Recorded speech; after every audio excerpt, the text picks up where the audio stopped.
G'day, today I'm just doing a short video on Berdan primed cases and the easiest way to decap them. Now if you've looked through my channel, you'll see many years ago I did a video on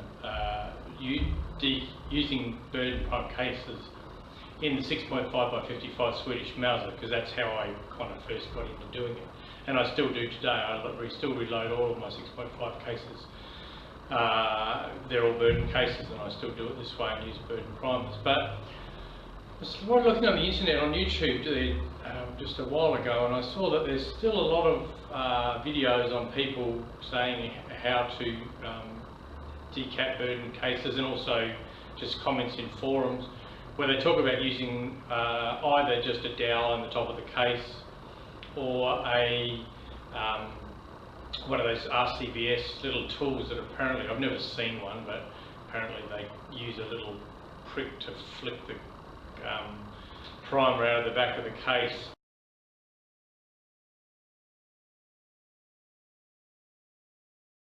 Personally, I think it must, unless the primer's in pretty loosely, which it rarely is in original military cases, I'm very dubious about how that would work. And I see that you can actually buy replacement tips for the tools, so they obviously break the tips. It's so easy to decap Berdan cases using a hydraulic tool, which can easily be made. You can either make it yourself if you've got the wherewithal, or you can get someone to make it for you for very little money. So anyway, first of all, I'm going to just zoom in and I'm going to just explain to you, in case you don't know for sure, what the difference is between a boxer and a Berdan prime case. I've got some dissected cartridges here that I can show you. I'll see if we can get the camera to focus. So you'll see the ones on the right here, or the one on the right here, has the little hole for the primer and a single flash hole going up into the case. Whereas the one on the left is the Berdan prime case. You'll see it has an integral primer if you compare it with the one on the left. An integral anvil, whereas in this one the primer has the anvil in the primer itself, and two tiny touch holes that go up into the powder charge. Now, as you can imagine, if you try to use a normal reloading die which has the pin which pops the primer out in this Berdan prime case, it can't possibly work, and all that's going to happen is you're going to break your decapping pin. Now, the reason that there is these two types of cases, I think it's actually pronounced, I say Berdan, I think it's actually pronounced Berdan. Berdan was an American guy who actually designed rifles. There was a Berdan rifle, but he actually designed this design of case.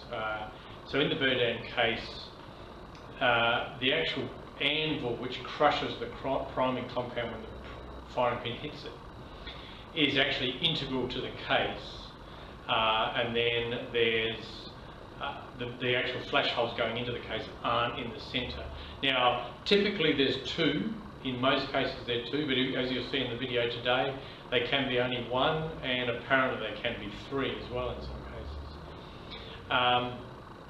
Now, and the normal cases, if you've done any normal reloading, are boxer primed and named after another fella called Boxer, and they basically just have a whole little simple pocket with a hole drilled straight through the centre. And the actual anvil is actually a separate little piece which is integral, which is within the primer. But there's the case. You've got your powder in here, projectile up here, like that. And your primer in here. Now the primer is a cup, and it typically has a little thing. Often it has three things like this. If you're looking at it from the front, it has three things. It's just a little metal thing that is shaped like that on the side. The idea being, when it's just something hard, that when the firing pin strikes it, it crushes because the priming compound is in here like this, crushes that and ignites the compound. The fire goes through into the powder and fires the cartridge. Now, in a Berdan prime case, or Berdan, should be, I think, Berdan, Alright, and in this case, the actual Berdan prime, so let's draw a big prime here.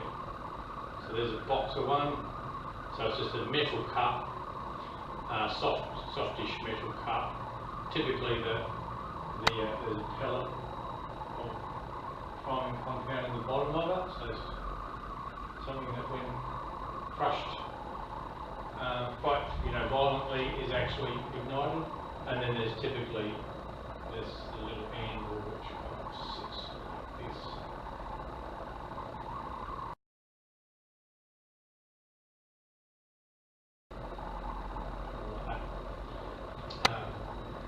Yeah, so when the firing pin hits. Now the boxer primer is actually much more simple design, and I'll talk about why there is the both types in a second.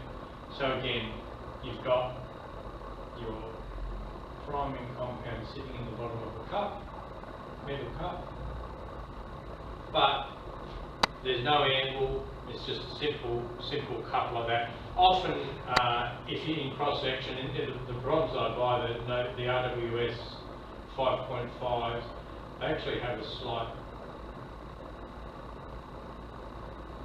slight round kind of little indentation in the centre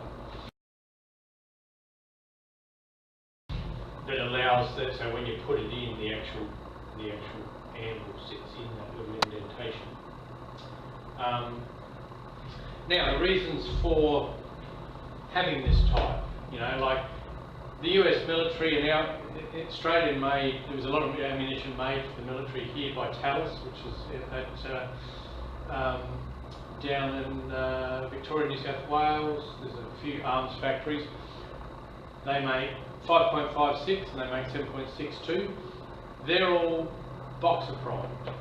So boxer prime ammo is obviously fine for military use.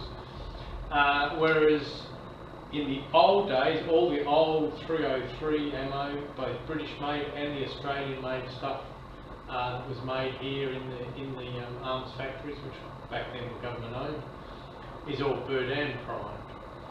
Now in Europe now, most, I'm not sure about most, but I know a lot of ammo is still Berdan primed. So the reason they do it, apparently, there's a few reasons. One of them is cost. Apparently, if you're making millions and millions of rounds, a fraction of a cent for each round makes a big difference. And if they both work as well as each other, and the cost of making these primers with the anvil in them is much higher than a simple Berdan primer, assuming the cases cost the same to make. So apparently that's one reason. The other reason is apparently, this is what I read, it's probably a bit of conjecture, having multiple flash holes means that if during manufacture one of the flash holes is not drilled properly or there's something stuck in it or whatever, you get more reliable ignition. So you have a lower, even though in all modern well-made cartridges the rate of actual misfires would be minuscule and would be caused by manufacturing faults. The rate of misfires overall is lower with Berdan primers than with boxer primers for that reason. You've got a less complex primer, so there's less likely to be problems manufacturing the primer, and you've got multiple flash holes to let the flash into the case. Now in both cases of primers, typically in military prime cases, the primers, they put before they put the primer in, they put a waterproof sealant glue type of thing, which actually stops so if the ammo gets wet. So again, it's all to do with reliability. It makes it more reliable because it waterproofs it. And the other thing it does is, in the case of if you've got, they should have pretty good tolerances, but the tolerances are a bit loose, so the primer's not quite tight enough in the case. And in like an automatic weapon, for example, there's a lot of vibration. When a machine gun's firing, there is the potential that the vibration might vibrate a primer out. I mean, we've got a case of a primer, very unlikely, of course, but this is the thinking. They do everything they can to make them reliable. So that's the difference between Berdan and boxer. Now I'll just talk about primers, buying the primers at the moment. Now I've had trouble for years getting primers. My 6.5 uses 5.5mm Berdan primers. I bought a whole heap of them many years ago, and then they've been off the market for quite a number of years, but luckily I've had enough to keep going because I bought a few thousand. One of the gun shops here has just obviously got in a heap of Berdan, or RWS stuff in general, like percussion caps of various sizes, Berdan primers. So they've got 5.5, which is the ones I've just bought some more, and they've got 5mm. Which I don't know what they're used in, but obviously there must be some cartridge that use 5mm. Now, reading on the net, if you want to reload Berdan European pistol cases, like the, you probably wouldn't. I've got some Berdan 9mm cases there, but 9mm is so cheap and easy to get that you just wouldn't bother doing it. But something like 7.62 by 25. Most of these small ones apparently use 4.5mm. Now when I look on the net, it's available, RWS makes it in Germany, so it's probably available in Europe. Right, now let's look at the way these tools work. Now you'll probably see described, if you're interested in doing this, a lot of people will talk about using a dowel or some type of rod that fits reasonably closer to the inside of the case. So they've got a case like this. They talk about putting a piece of rod in just inside the case like that. I'll fill in the case first with water, of course, putting it in and giving it a whack with a hammer. Now, let's just talk about how does this actually work? Why does the primer pop out? Now these primers, as I said, they're glued in, they're often staked in as well. That's what I didn't mention before. So often when they're made, if you look at the back of the case, the primer's put in, and then there's a staking where the thing actually upsets the metal in usually 3 spots. The 6.5 Swedish are like this, where they've got a little piece of metal, a little piece of brass that's been hit. Stake is actually held, so the primer's held in by just the general forces forcing it into the primer pocket. It's held in by this glue sealant stuff, and it's also held in being staked in place. So they're not going to come out real easy. Now, if you've got a case like this and you're trying to use this method, obviously as you whack at it, you'll see in my video, you have to whack them pretty bloody hard. Doesn't come out, you hit it harder and harder and create even more pressure. Now the way these work, you just think, oh, it's just pressure, but I think it's actually reasonably complex physics causes this. You might be aware of a pressure wave, so if you watch Mythbusters, you'll see when they do their slow motion things of an explosion, and you see the pressure wave going out through the air, where you've got a very thin area of extremely high pressure, which is actually moving through the fluid, in that case air. In water, pressure waves move even more. They have less loss and they move more quickly. So I think what's happening is when you whack this, you hit it with your hammer really hard, and then, if it's full of fluid and there's no leakage, it's not going to compress because liquid is incompressible. So it'll hit it, it won't give it all, but it'll pressurise the bit of liquid immediately below, and then that wave will propagate down, and so eventually it'll get to the point where it'll get to here, it'll propagate through the hole. So on the outside here you've got normal atmospheric pressure, and in here you might have, I don't know how much it is, I suspect it's many hundreds of psi. Just for a tiny fraction of a millisecond, you will have a huge pressure at that point. So it might be, 1,000 psi or something like that. And because you've got pressure on one side, no pressure on the other, obviously it's going to force the primer out and overcome the forces that are holding it. here. Problem with that is it's also propagating in this direction as well. So I think there's the potential, especially in really valuable if you're using really rare old rifle cartridge cases or something where you just can't get more of them and you're trying to use old ones. You want to protect your case, and I think there's actually the potential, because you've got all this pressure against the case, that you may stretch or damage the case. Now, the way that the tool that I use works is, we'll just draw the tool.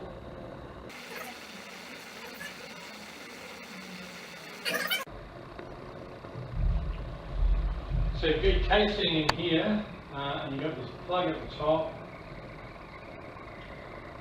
It just has the bit on the top just to give it a bigger area to whack. So when you hit that with your hammer, you get a pressure wave propagating down this way. Now obviously it propagates both inside the case and outside the case, like that, all the way to the bottom. And as it comes down, it's obviously going to, because you've got a lower pressure outside, it's going to be pushing the case, sealing the case against the bottom here because there's so much pressure inside compared to outside. So you don't get leakage of pressure there. And then eventually when it comes down to the flash hole, it'll propagate through, so you'll have the very high pressure inside the primer pocket compared to outside here. The little hole at the bottom of the tool is still going to be at atmospheric pressure, so there's going to be enormous pressure gradient across there, and that's going to blow the primer out. And as you'll see in the thing, it's important to have the hole big enough for the primer. The primer will then just pop out down here and be left below the tool. And as you can see, because during the propagation of the pressure wave, we have the same pressure on the outside, with the exception of the base of the case. There's exactly the same pressure on the outside of the case as the inside of the case. There's never any risk of bulging the case during this process, because the only pressure differential is across the primer pocket. Okay, here we are ready to show you how to use the hydraulic capper to decap the Berdan cases. We're using a fairly solid bench down under the house. I'll often use just a piece of wood on the ground, but it's just a bit easier to film like this. So we've got our bucket of water, our Berdan decapping tool, and a heavy hammer. One of these little brickies mallets is ideal because it's about as big a hammer as you can swing with one hand.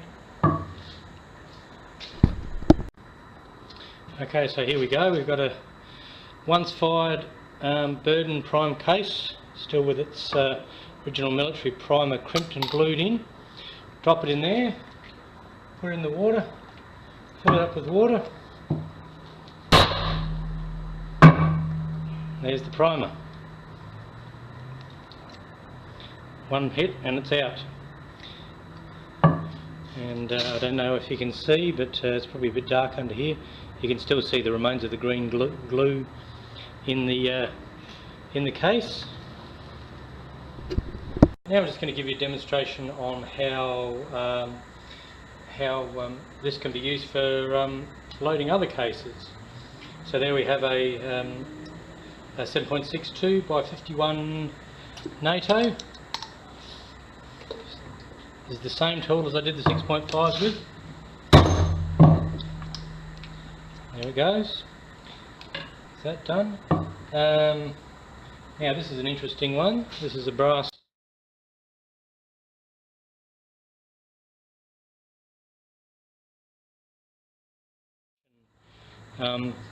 Russian military pistol cartridge. Let's give that one a go.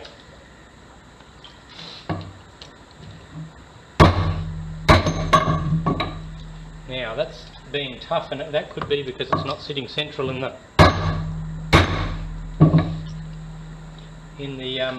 tool, but from experience, if you just keep trying.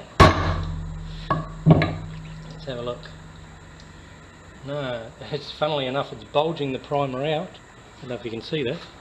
The primer's starting to bulge out, but it hasn't come out.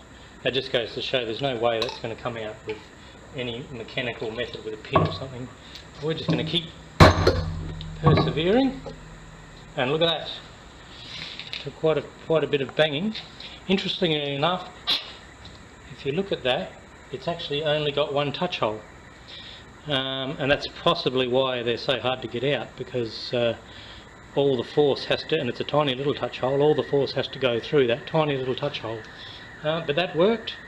If you could get primers for that, there's no reason why you couldn't reload that case. What else have we got in here? This is another one of those. Let's try another one. See if it's just as hard. I've never done these before, but I picked them up at the range somewhere at one stage. Try it again. Hitting that pretty hard. Yeah, that's starting to bulge. Keep on trying. Now the beauty with this, and there it is, I could feel that as it gave, as it came out.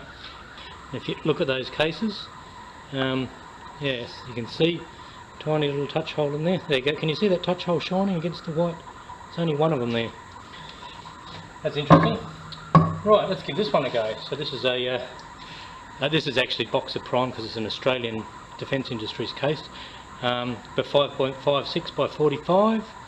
I believe a lot of the ones in Europe, the German and whatever, are Berdan primed. So in Europe you may be able to get these with Berdan priming. So let's give that it's obviously a lot smaller than the Swedish case, so you've got to get it central in the tool is the secret. But if we persevere, you probably need a smaller tool obviously. There we go. There's the primer. There we go, that's been deprimed. What else have we got in here? A 9mm case. Again, American and Australian military 9mm cases are Boxer primed, but in Europe, where it's widely used, there is Berdan prime cases. So we'll give that one a go. One whack, and that's deprimed. Now, you'll ask, what happens if you find a case that doesn't fit into the tool? There's a problem. 303 British. The other one I can think of that you're probably going to come across regularly is the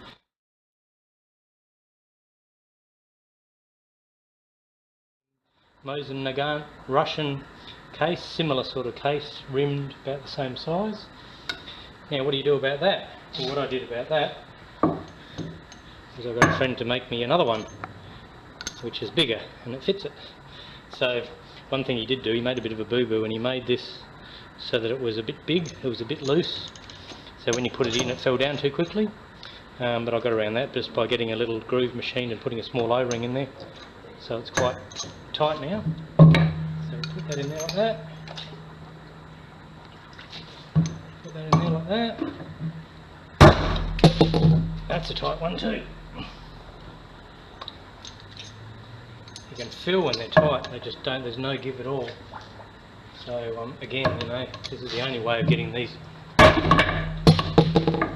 tight primers out.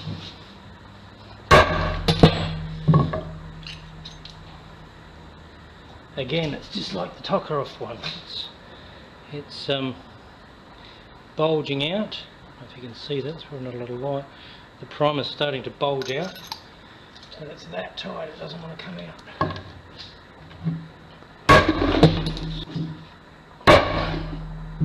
Which is why, there we go. So that's deprime that one. So there you go. So using this method, there is really no case, if you've got the appropriate tool, that primer is so big that it won't come out of the hole. I've just noticed the hole on the bottom needs to be bigger. I'll need to draw that out. I was only just recently made this one, so I hadn't tried it before. This is the first time. But I need to have that hole made, because if you look at the difference in primer size between, this is actually a Boxer case, but they're pretty similar between the 303 military and the and say the with their pistol primers, but it's much bigger.